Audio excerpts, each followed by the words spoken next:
Minasang, ohayo gozaimasu. Belajar bahasa Jepang. Tema video kali ini terkait dengan pernikahan di Jepang.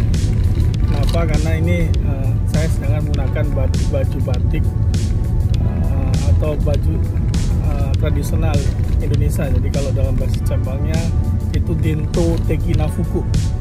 Nah, di video kali ini coba kita bahas sedikit bagaimana pernikahan di Jepang.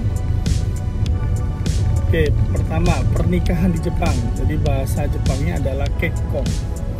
Jadi di Jepang itu pernikahan biasanya dilakukan di kalangan terbatas, jadi teman dan juga mungkin saudara, tapi tidak dalam skala yang cukup besar gitu.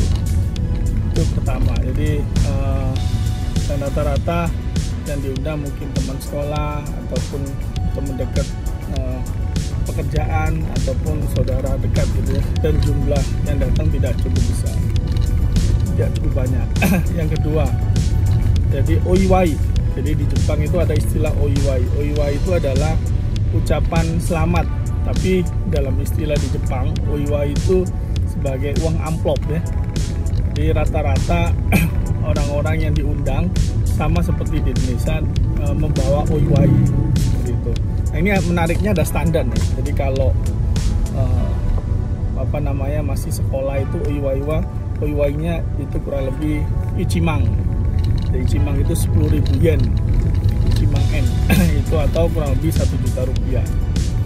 Nah, atau kalau yang teman-teman yang kerja itu mungkin rata-rata di atas 10.000 atau 20.000 yen atau nimang yen hijau. Jadi mungkin sekitar 2-3 sampai 4 juta oiwainya.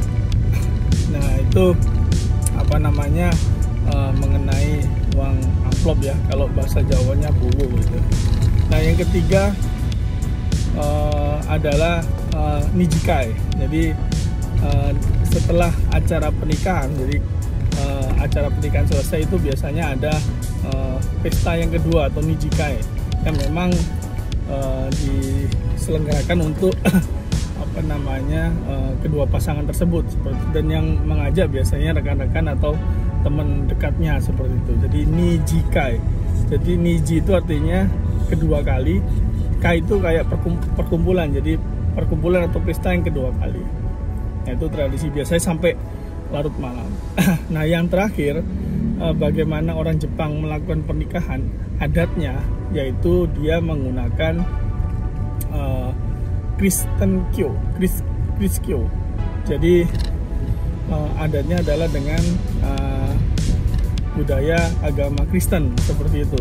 Seringkali kita lihat atau kita lihat di acara pernikahan Jepang itu diadakan di gedung atau di gereja seperti itu. Jadi dia menggunakan adat Kristen ya, atau budaya agama Kristen, Kriskyo seperti itu. Yaitu mengenai pernikahan di Jepang. Semoga bermanfaat. Dah.